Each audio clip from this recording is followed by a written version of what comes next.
Friends, ఇవాళ పనసపొట్టు కూర నేర్చుకుందాం అండి. దానికి కావాల్సిన పదార్థాలు: పనసపొట్టు సూపర్ మార్కెట్లో దొరుకుతుంది, 1/2 కేజీ ప్యాకెట్ అండి. నేను 1/2 కేజీ తీసుకున్నాను. నీళ్ళల్లో ఉప్పు వేసి 10 నిమిషాలు ఉంచుకోవాలి. పోపు సామాను: 1 స్పూన్ పసుపు, 1 స్పూను శనగపప్పు, 1 స్పూన్ మినప్పప్పు, ఆవాలు, జీడిపప్పు, పల్లీలు, కూర వడియాలండి, ఎండుమిర్చి, పచ్చిమిర్చి, కరివేపాకు, ఇంగువ, 1 చిటికెడు, బెల్లం ముక్క, చిన్న ముక్క, చింతపండు ముందుగా గుజ్జు తీసుకొని పెట్టుకున్నది, ఆవాలు, పచ్చిమిర్చి, 2 చెంచాలు నీళ్లు వేసి నూరి పెట్టుకున్న ముద్ద. ఇదిగోండి, స్టవ్ వెలిగించుకున్నాము. 2 గ్లాసులు నీళ్ళు పోసుకున్నామండి.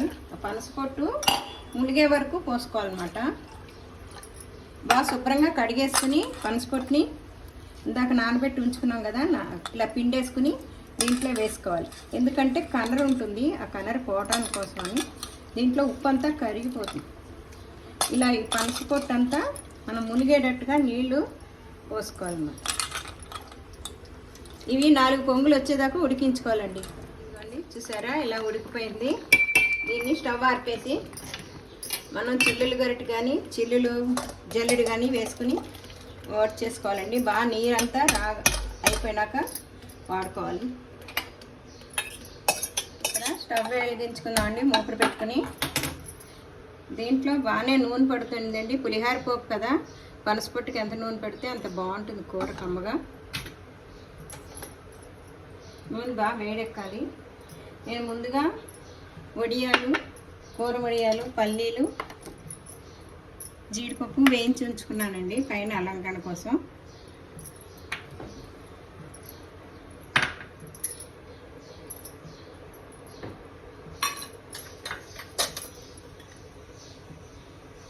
ముందుగా 1/2 స్పూను పసుపు వేసుకుందాము.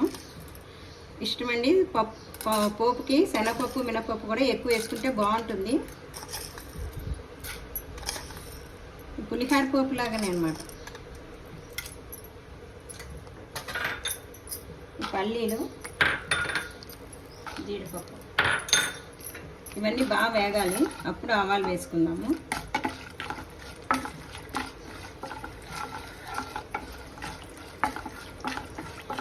ఇది పెళ్ళిళ్ళల్లో వాటిలో బాగా కంపల్సరీ పెడతారండి. ఆంధ్ర స్పెషల్ పనసపొట్టు కూర చాలా బాగుంటుంది. పనసపొట్టు దొరకకపోయినా మనం ఫ్రెష్గా చిన్నకాయలు తెచ్చుకుని పైన చెక్కు తీసుకుని చిన్న చిన్న ముక్కల కింద కట్ చేసుకుని, సొరకాయ ముక్కల పులుసు కట్ చేస్తాం కదా, అలా ముక్కల కింద కట్ చేసి మిక్సీకి వేసుకుని చేసుకోవచ్చండి. అలా కూడా అది చేసుకోవాలని పనసపొట్టు తెచ్చుకోవచ్చు సూపర్ మార్కెట్లో అన్నమాట.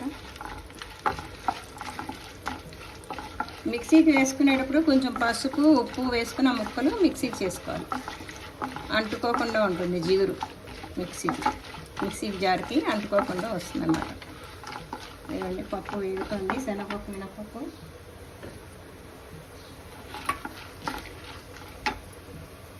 క్రీమ్ కలర్లో రావాలి.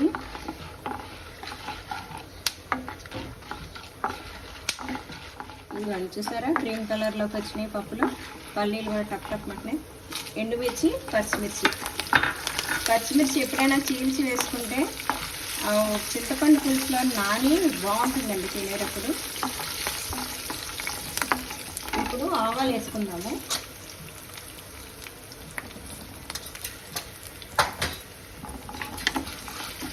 ఒకటి తర్వాత ఒకటి వేస్తాం.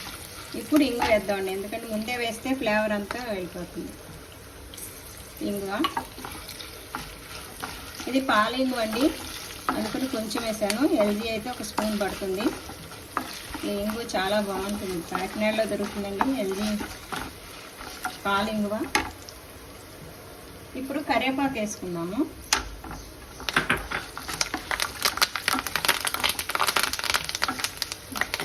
మనం ముందుగా వడగట్టుకున్నది ఈ పనసపొట్టు.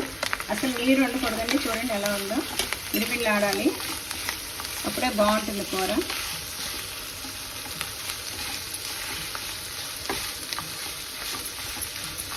ఇలా అడుక్కి పైకి బాగా కలుపుకోవాలి. ఇప్పుడు మనం తీసుకున్న చింతపండు పులుసు కూడా వేసుకుందాం. ఉసిరికాయంత చింతపండు తీసుకోవచ్చండి, అంతే. కూరకు ఎక్కువ వేయకూడదు, కొంచెం టేస్ట్ కోసం అని బెల్లము. ఇది అడుక్కి పైకి కలిపేసుకుని మూత పెట్టుకుని ఒక 5 నిమిషాలు ఉంచుకోవాలండి. 5 నిమిషాలు అవన్నీ అంటుకునేటట్టుగా. చూసారా అండి, మగ్గుతుంది. ఇప్పుడు మనం కొంచెం సాల్ట్ వేసుకుందాం, తగినంత కావాల్సినంత కూరకు సరిపడే సాల్ట్ వేసుకోవాలి, రుచికి తగ్గ.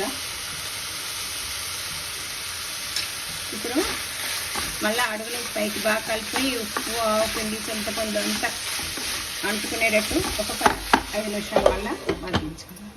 ఇదిగోండి, చూసారా ఎలా పొడి పొడిగా మగ్గిందో కూర. ఇలా పులిహోర ఇలా ఉండాలన్నమాట. దీని మీద కూర వడియాలు వేసేసుకుందాము.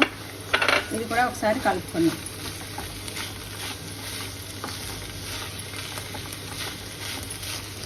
స్టవ్ ఆర్పేసుకుందామండి.